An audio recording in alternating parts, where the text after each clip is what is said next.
Hey, I'm so glad you're here. Whether you're brand new to the beauty world or you've been behind the chair for years, this is your crash course in what's actually going on in our industry right now. This is your Beauty Playbook. We're covering trends, tools, who's spending what, and where the money and opportunities are headed. Let's get into it. Let's zoom in on just the hair side of beauty because it's more than just blowouts and balayage, even though I do love balayage. This is a massive business that powers local economies, creative careers, and, believe it or not, billion-dollar brands. The global hair care market, valued at $93.7 billion in 2024, is expected to reach $116 billion by 2028. That means it's growing at a rate of 5.3% annually. Hair care continues to be one of the most resilient and constantly growing segments in the beauty space, especially with innovations in scalp care, bond repair, and pro color systems. The U.S. salon industry is valued at $60.4 billion in 2024. There are over 1.2 million licensed cosmetologists. That's a lot. 80,000 plus salons and barbershops across the country. Despite economic ups and downs, people continue to prioritize hair services. That's a really good thing for us because it makes this a stable and rewarding career path with real earning potential.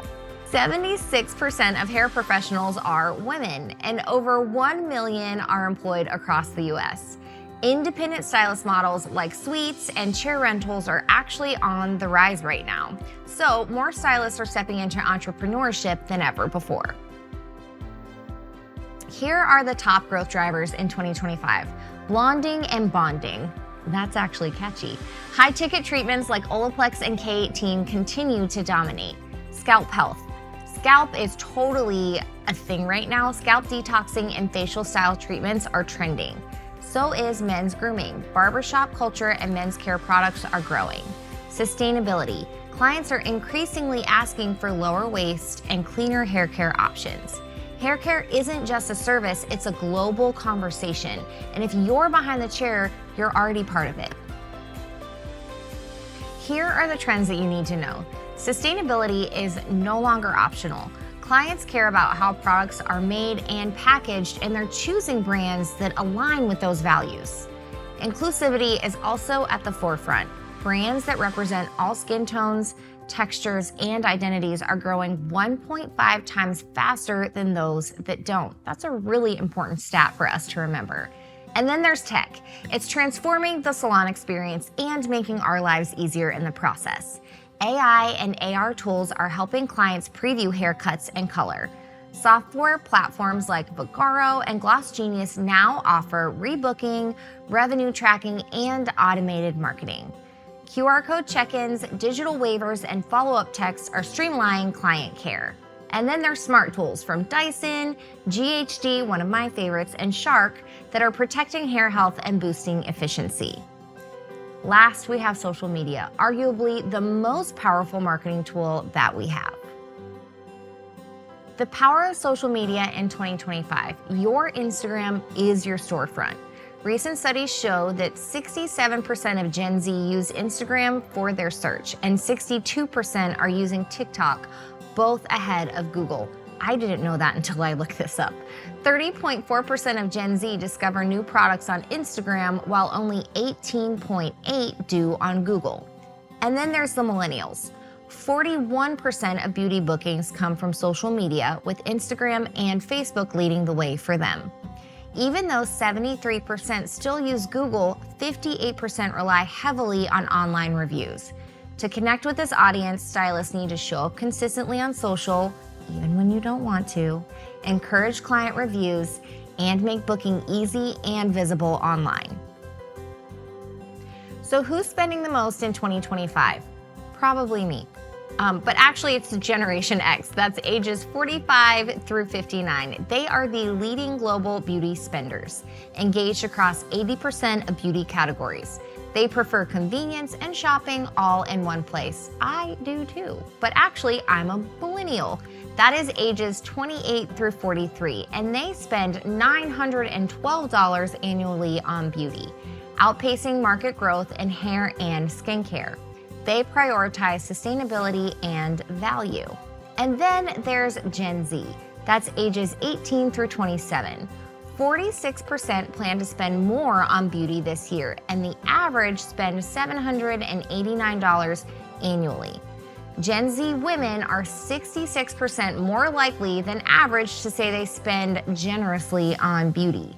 And don't forget about the baby boomers, who saw a 22% increase in salon visits and are investing more in age-appropriate, wellness-forward services.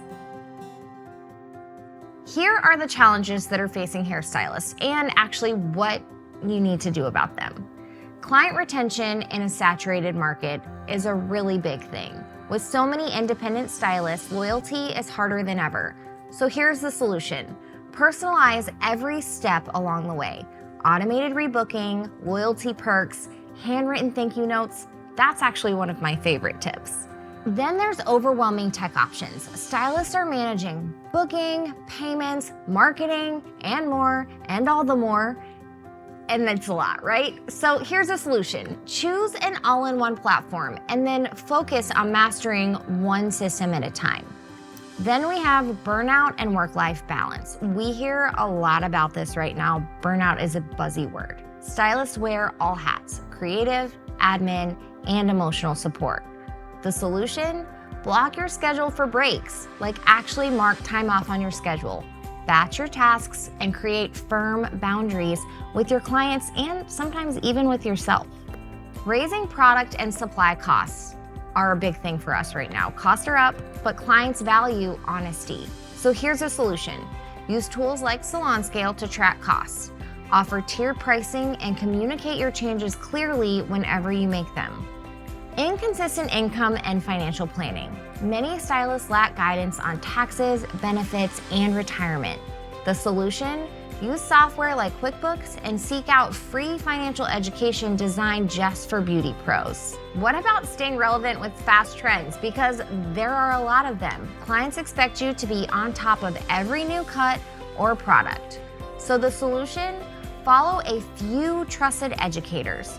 Block time for trend research and adapt trends to your style. You can be on your own path with the trends. Limited time for education. Stylists want to grow, but time off is hard. The solution? Create micro learning habits for yourself. Watch a quick tutorial, listen to a podcast, or attend a virtual brand training. Now what? So there you have it. This is your crash course in the hair industry in 2025. From billion-dollar growth and powerful spending trends to real-world changes going on around us and solutions behind the chair. It's clear, and it always has been, that the industry is evolving fast. Whether you're a seasoned stylist, an educator, or you're just getting started, now's the time to lean into your strengths, get strategic about your business, and use the tools that help you grow, not just creatively, but also sustainably. Because you're not just offering a service, you're building relationships, creating experiences, and making an impact. And that is something worth investing in. Thank you so much for watching, and if you found this helpful, share it with a fellow stylist or drop a comment letting me know what you're focusing on in 2025. Stay creative and stay connected.